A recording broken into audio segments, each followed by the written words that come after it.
1936 সালের 19শে জানুয়ারি বগুড়ার গাবতলীতে জন্মগ্রহণ করেছিলেন এমন এক ব্যক্তিত্ব যার সাথে বাংলাদেশের মুক্তিযুদ্ধ, বহুদলীয় গণতন্ত্র এবং আধুনিক বাংলাদেশ বিনির্মাণের সাথে তার নাম ওতপ্রোতভাবে জড়িত। তিনি শহীদ রাষ্ট্রপতি জিয়াউর রহমান।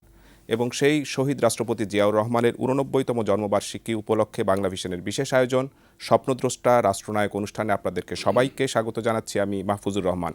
এই অনুষ্ঠানে আজকে আলোচনার জন্য উপস্থিত আছেন বিএনপির স্থায়ী কমিটির সদস্য জনাব ইকবাল হাসান মাহমুদ টুকু, আছেন কবি আব্দুল হাই শিকদার, সম্পাদক দৈনিক যুগান্তর, এবং আছেন অধ্যাপক এম শাহিদুজ্জামান, ঢাকা বিশ্ববিদ্যালয়ের আন্তর্জাতিক সম্পর্ক বিভাগের অধ্যাপক।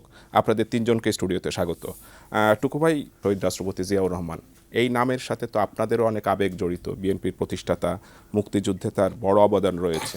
তার সম্পর্কে একটু ডিটেইল আপনার কাছে একটু জানতে চাই। ওনাকে মুক্তিযুদ্ধের আবেগ বললে বেশি বলা হবে না, এই কারণে বেশি বলা হবে না, আমাদের 70 নির্বাচনের পরে জনগণ তাদের রায় দিয়ে দিয়েছিল।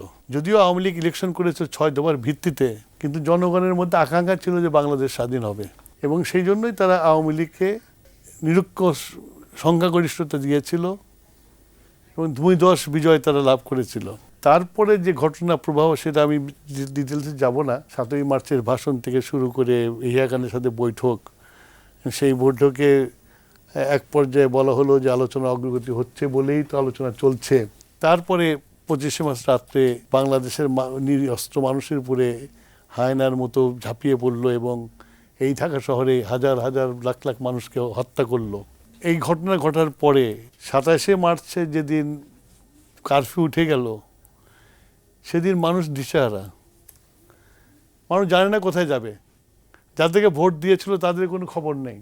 ঠিক আজকে যেমন এই যে এই গণঅভ্যুত্থানের পরে যেমন খালি হয়ে গেছিল, 71-এর মার্চ মাসেও খালি হয়ে গেছিল, কেউ কাউকে খুঁজে পাওয়া যায় নাই।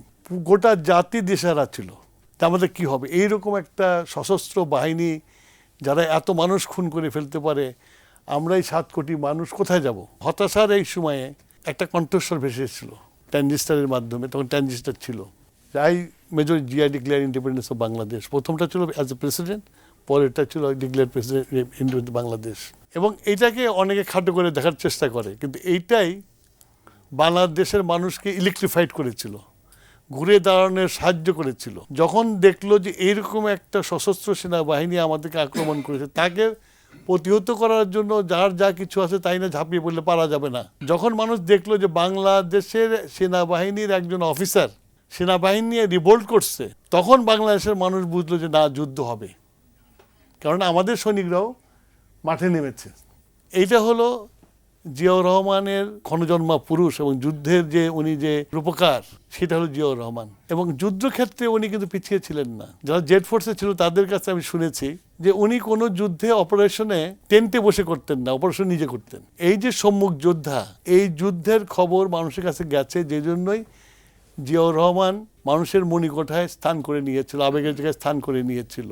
সেই জন্যই জিয়াউর রহমান আজকে জিয়াউর রহমান। এখন আমরা নিবৃত্ত একটা গ্রামে যা দেখলাম, ট্রানজিস্টার নিয়ে এসে একজন মানুষ বলছে, বৃদ্ধ বলছে যুদ্ধ শুরু হয়ে গেছে, জিয়া বলে এক মেজর ঘোষণা দিছে। সেইরকম একটা জিনিস উনি করেছিলেন। সেই জন্যই বাংলাদেশের প্রতিটি মানুষের যুদ্ধ বলতে জিয়াউর রহমান, যুদ্ধ বলতে আপ্লুত হওয়া মানে জিয়াউর রহমানের যুদ্ধের আপ্লুত হওয়া। তো এই মুক্তিযোদ্ধা জিয়াউর রহমান বা ওই সময় জিয়াউর রহমানের যে আবির্ভাব, এই ভূমিকাটার সাথে পরবর্তীতে উনি যখন দেশটা বিনির্মাণের কাজ শুরু করলেন, কোন ভূমিকাটাকে আপনারা বড় করে দেখেন? এই যে জিয়াউর রহমান স্বাধীনতার ঘোষণা দিল, যুদ্ধের ঘোষণা দিল, এই সময় মানুষের একটা আস্থার জায়গায় চলে গেছেন উনি। মানুষ তাকে বিশ্বাস করত। এই যে তার বিশ্বাসটা, সেই বিশ্বাসটা হওয়ার পরেই 15ই আগস্টের ঘটনার পরে বাংলাদেশে একটার পর একটা অঘটন ঘটছে। শেষে মেশে ওনাকে আটক করা হলো, গৃহবন্দী করা হলো। যখন সিপাহী জনতার তারপরে আস্থা রেখে তাকে মুক্ত করে নিয়ে আসলো, আমার চোখের সামনে এখনও ভাষায়, আশা করি ওনারও চোখে মনে আছে, ওনারও আছে, যে কিভাবে ওনাকে জনগণ তার ঘাড়ে তুলে ওনাকে নিয়ে আসছে। তাহলে কত বড় আস্থা থাকলে এইরকম একটা অমানিসা পার করে আলোতে নিয়ে আসা জনগণ জিয়াকে নিয়ে আসছিল, বিকজ জিয়ার উপরে আস্থা ছিল। এটা অনেকে ভুল করেন, অনেকে ভুল ব্যাখ্যা দেন। ওনার উপরে আস্থা ছিলই বলেই জনগণ ওনাকে নিয়ে এসেছিল সামনে এবং রেডিওতে ঘোষণা করেছিল। এই জায়গাটা আবার ফিরবো। আমি একটু এম শাহিদুজ্জামান আপনার কাছে জানতে চাই যে উনি ক্ষমতা আসার পরে আমাদের পররাষ্ট্রনীতি যেটা ছিল, এবং উনি মুসলিম দেশগুলোর সাথে সম্পর্ক উন্নয়ন করলেন, মধ্যপ্রাচ্যের সাথে সম্পর্ক উন্নয়ন করলেন, যুক্তরাষ্ট্র এবং চীনের সাথে ওনার ভালো সম্পর্ক ছিল। তো ওনার যে পররাষ্ট্র নীতিটা ছিল ওই সময়ের বাস্তবতায় কি এটা পররাষ্ট্র নীতি, চেতনা, ধারণা সবটাই রিয়েলি এমার্জ করছে ও তার ইনটুইশন থেকে, বুঝছেন, তার যে অন্তর্নিহিত চিন্তা। কারণ উনি এত কঠিন একটা সময় পার করে আসছেন। আমার যখন তার সংস্পর্শে আসার সুযোগ হলো 1979, 80 আর 81, ঠিক তার মৃত্যুর আগের দিন পর্যন্ত আমরা রাতের বেলায় তাকে বসে বসে বঙ্গভবনে ব্রিফ করতাম, আমরা তিনজন। আর ওই কোনায় বসে থাকতো ব্রিগেডিয়ার মোমেন, আর্মার্ড করেছিল, বিসের চেয়ারম্যান। আপনি যেই প্রশ্নটা জিজ্ঞেস করলেন না, তিনি সার্চিং মাইন্ড। এমন একটা সময়ে তিনি ইরান ইরাক যুদ্ধের মধ্যস্থতা টিমের সদস্য, তার সাথে সদস্য ছিল জিয়াউল হক পাকিস্তানের, ইয়াসির আরাফাত আর গিনির সিকে টুরে। উনি একমাত্র সবচেয়ে বেশি সিরিয়াসলি নিয়েছিলেন, সবচেয়ে বেশি ওনার আগ্রহ ছিল। এবং আমরা তিনজন বসে বসে রাত্রে 12টা পর্যন্ত, এই সন্ধ্যার পর থেকে তাকে ব্রিফ করে। এবং শামস কিবরিয়াকেও আসতে দিত না, শামস কিবরিয়াকে চলে যেত। প্রফেসর শামসুল হক একদিন আসছে, প্রফেসর শামসুল হককে দেখলে উনি উঠে দাঁড়াতেন, আমরাও সাথে সাথে উঠে দাঁড়াতাম। তার উপরে ফরেন মিনিস্টার ছিল প্রফেসর শামসুল হকও কিছুক্ষণ কথা বলে দেখলেন যে he is not to welcome, ও দেখাশোনা করে sir thank you very much, sir ডাকতেন প্রফেসর শামসুল হককে, উনি এত রেসপেক্টফুল ছিলেন। তারপর প্রফেসর শামসুল হক চলে গেছে। শামস কিবরিয়াও খুব রাগান্বিত হয়ে থাকতো, কারণ আমাদের ওই মিটিংগুলোতে কখনো তাদের স্থান দিত না। প্রেসিডেন্ট জিয়ার বিউটিটা ছিল তার যে আগ্রহ জানবার, এবং আমরা তিনজন নবীন শিক্ষক, আমাদের সামনে উনি মন খুলে কথা বলতে পারতেন, অন্য জায়গায় যে কখনো পারতেন না। একবার একটা সেমিনারে কেউ এম্বারাসিং কথা বলে ফেলছে, উনি রেগে মেগে উঠে চলে গেছে, শামস কিবরিয়াকে বলছে listen to him what he has to say, you know, কী করেন আপনারা এই ধরনের ইয়ে। তারপর থেকেই উনি আলাদাভাবে আমাদের ডাকতেন। এই যে আমার একটা অভিজ্ঞতা হয়েছে, আমি কোনো বই লিখি নাই কখনো এর উপর, কিন্তু এই যে ওই লোকটার উপর আমার যে শ্রদ্ধা, আজীবনের শ্রদ্ধা জন্মে গিয়েছে। কারণ তার যে সামারাইজ করার শক্তি এবং প্রশ্নগুলো যে উনি জিজ্ঞেস করতেন। প্রেসিডেন্ট জিয়াউল হক ফোন করলে উনি কথা বলতেন, আমাদেরকে বলতেন যাও পাশের রুমে যাও। তারপর মাঝে মাঝে 20 মিনিট আধ ঘন্টা কথা বলতেন।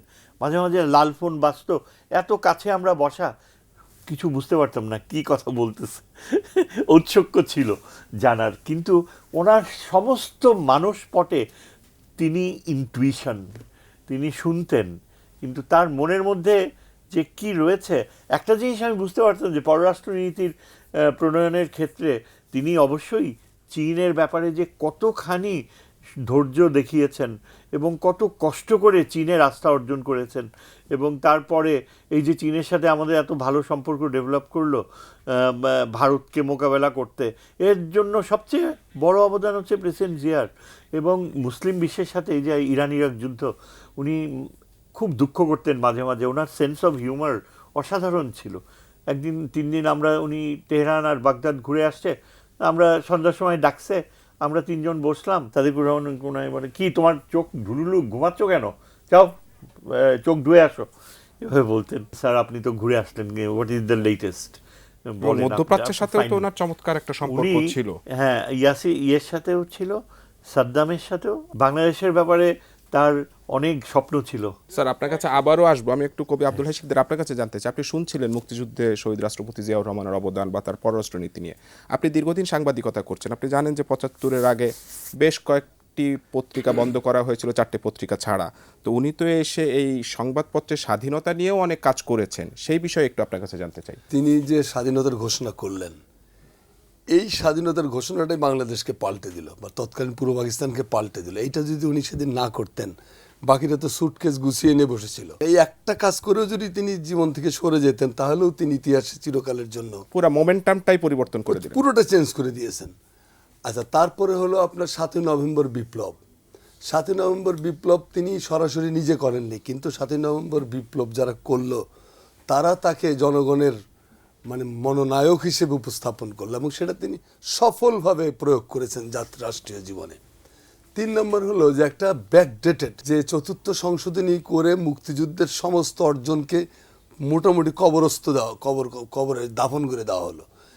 এবং একটা দেশ 30,000 লোক মারা গেছে শুধু বিনা বিচারে রক্ষী বাহিনী, লাল বাহিনী, নীল বাহিনীর হাতে। 15 লক্ষ লোক মারা গেছে অনাহারে। সেরকম একটি মানে ফ্যাসিবাদ পীড়িত অত্যন্ত অনিয়ম উশৃঙ্খল আইনের শাসন বলে যেখানে কোথাও কিছু ছিল না, সেই সময়েও শেখ মুজিবুর রহমানের মতো এত পপুলার একজন লিডার, তিনি 4th সংশোধনী করে গণতন্ত্রের সমস্ত কিছু ধ্বংস করে দিয়ে এই যে বিভৎসতা, এর থেকে বাংলাদেশকে উদ্ধার করেছিলেন তো একটা মানুষ, তিনি তো শহীদ প্রেসিডেন্ট জিয়াউর রহমান। এই জায়গা থেকে তিনি বের করে নিয়ে আসছিলেন, মানে বহুদলীয় গণতন্ত্র তিনি প্রবর্তন করলেন এবং সংবাদপত্রের স্বাধীনতা নিশ্চিত করলেন। আজকে সংবাদপত্রের লোকেরা যারা সংবাদপত্রের সঙ্গে যুক্ত, তারা যখন জিয়াউর রহমান সম্পর্কে খারাপ কথা বলে তখন আমার অবাক লাগে যে এরা জিয়াউর রহমানকে স্টাডিও করে না যে তাদের জন্য এই লোকটা কী করে দিয়ে গেছে। আজকের পিআইবি, আজকের প্রেস কাউন্সিল, আজকের প্রেস ক্লাবের যে ভবন দেখতেছেন, জমি দেখতেছেন, সবই তারই প্রজেক্ট, তিনি এগুলো দিয়ে গেছেন। তার চাইতে বেশি কথা হলো যে তিনি শতফুল ফুটতে দাও, এই শতফুল ফুটতে দেওয়ার মানসিকতায় তিনি একদমই মানে নিজেকে নিবেদিত করেছিলেন। একটা দেশ ধরেন 606 খ্রিস্টাব্দের থেকে যাত্রা শুরু করি, শশাঙ্ক, তারপরে পালরা আসছে, তারপরে সেনরা আসছে, তারপরে সুলতানি আমল গেছে, তারপরে মোগল আমল গেল, ব্রিটিশ আমল গেল, পাকিস্তান আমল গেল। এই যে দীর্ঘ ইতিহাস, এই দীর্ঘ ইতিহাসে কোনো রাষ্ট্রনায়ক বাংলাদেশের রাষ্ট্রনৈতিক যে দর্শন, রাজনৈতিক ফিলোসফিটা কি, সেটা কেউ থ্রো করতে পারেনি। জিয়াউর রহমানই একমাত্র ব্যক্তি আমাদের জাতীয় ইতিহাসের যে তিনি এমন একটা আমব্রেলা, এমন একটা স্থাপনা দাঁড় করালেন, সেটা হলো তার বাংলাদেশি জাতীয়তাবাদ। এই একটা কাজের জন্য জিয়াউর রহমান চিরকালের জন্য অমর হয়ে থাকবেন আমাদের ইতিহাসে, যে রাজনৈতিক দর্শন বাংলাদেশকে এখন অক্ষত রেখেছে। এবং আগামী দিনেও জিয়াউর রহমানের যে স্পিরিট, তারই প্রতিফলন কিন্তু ঘটেছে জুলাই বিপ্লবে।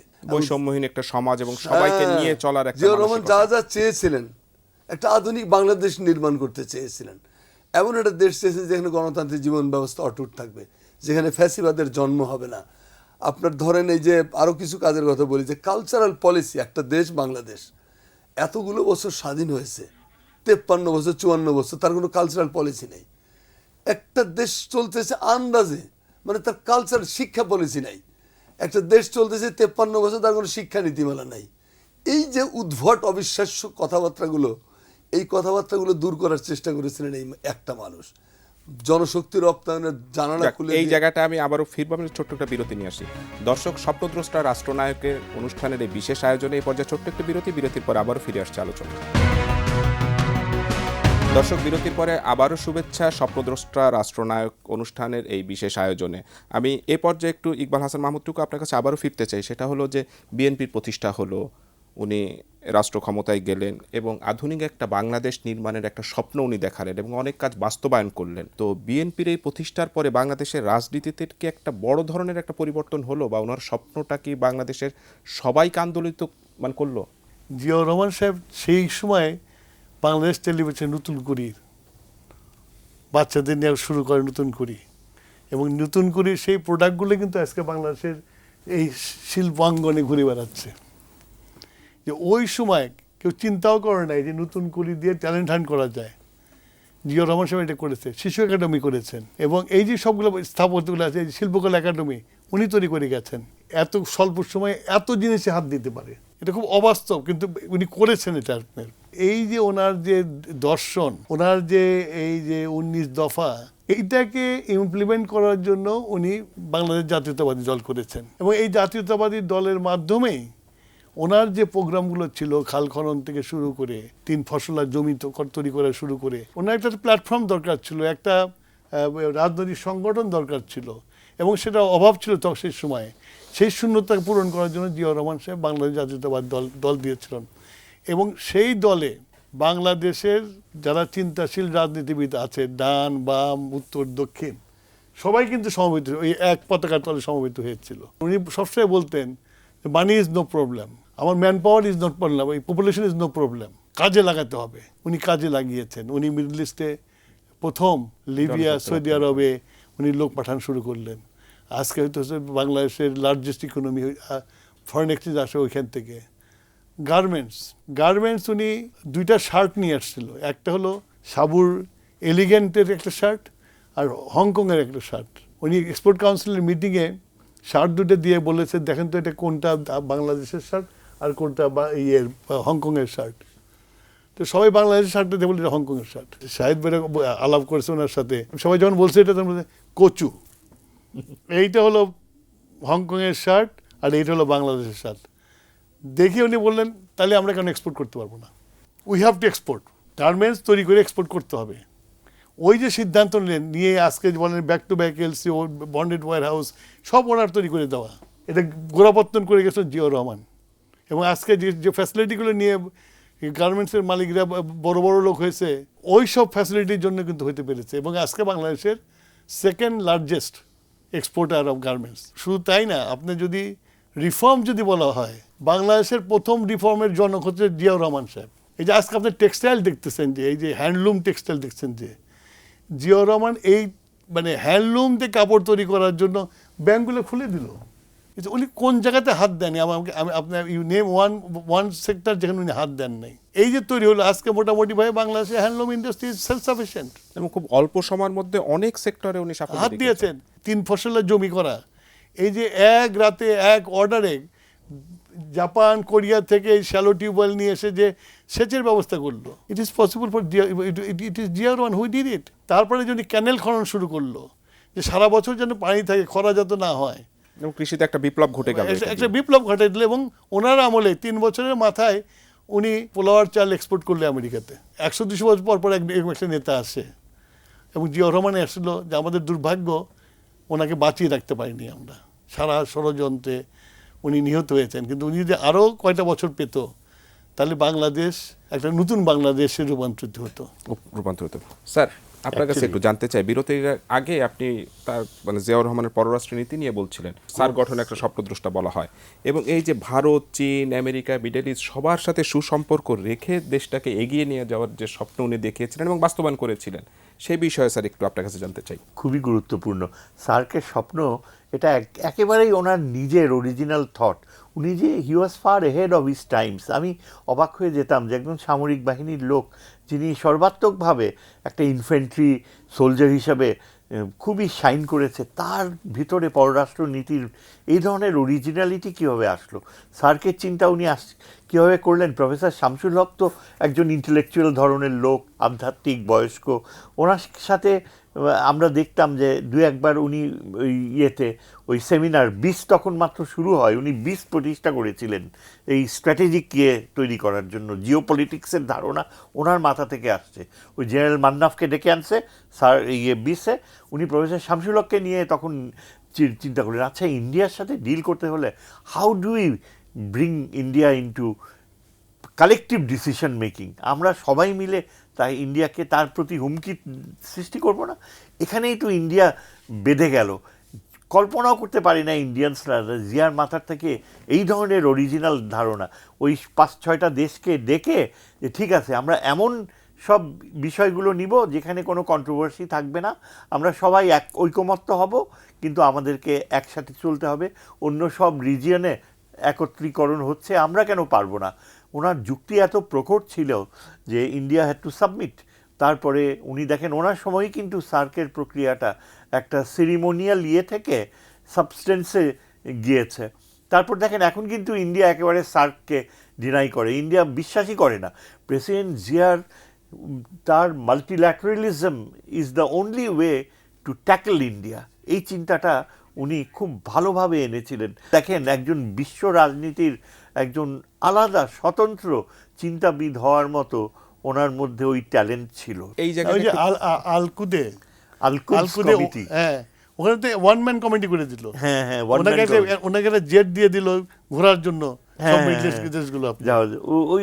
উনি ওই বিশ্বাসটা ছিল, ওনার ওই কনফিডেন্স ছিল যে শেষ পর্যন্ত উনি ইরান ইরাক যুদ্ধটাকে পরিসমাপ্তির দিকে আনবেন, এতখানি ওনার আত্মবিশ্বাস ছিল। আমি একটু কবি আব্দুল হাই শিকদার আপনার কাছে একটু জানতে চাই, তার যে আদর্শটা নিয়ে উনি রাজনীতি করতেন শহীদ রাষ্ট্রপতি জিয়াউর রহমান, সেই আদর্শ কি এখন বিএনপি ধারণ করছে?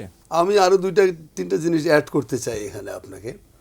সেটা হলো এই যে চলচ্চিত্রে অনুদান প্রথা নামে একটা জিনিস আছে, এইটা বাংলাদেশের মানুষ মাথায় ছিল না, এটা জিয়াউর রহমান প্রয়োগ করেছিলেন। তারপরে তিনি চলচ্চিত্র শিল্পকে হাইলাইটেড করার জন্য জাতীয় পুরস্কার প্রথম প্রবর্তন করলেন, জাতীয় চলচ্চিত্র পুরস্কার। এটা তার আগে এটা ছিল না আমাদের ইতিহাসে। আজকে 21শে পদক, স্বাধীনতার পদক, এই পদকগুলো পাল্টানোর ক্ষমতা কোনো শাসকের হয়নি। এটা জিয়াউর রহমানের করা, যে রাষ্ট্রের গুণীজনদেরকে সম্মান জানানো, যাদের বিরাট অবদান আছে তাদেরকে সম্বর্ধিত করা।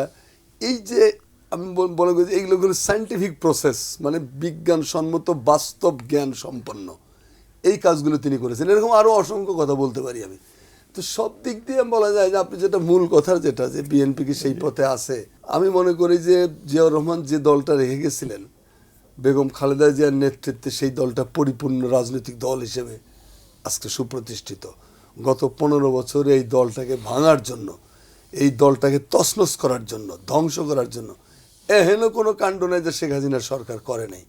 কিন্তু দুই একটা হয়তো ইট খসে গেছে কোনোখান থেকে, সেটা কোনো মেজর ব্যাপার না। আমি ভাইয়ের একটা জিনিস আমি অ্যাড করি, একেবারেই সময় শেষ, না, আমি সংক্ষেপে বলেন। বলি জিয়াউর রহমান সাহেব যদি মারা যান, আমি সেদিন প্যারিসে গেছি, প্যারিসে হোটেলে আমি রেজিস্টারে আমার নাম লিখছি, আমার পাসপোর্টটা দেখছে এক আরব এসে, মানে আমার উপরে এত ক্ষিপ্ত হয়ে গেল যে যদি পারলে আমার মারে।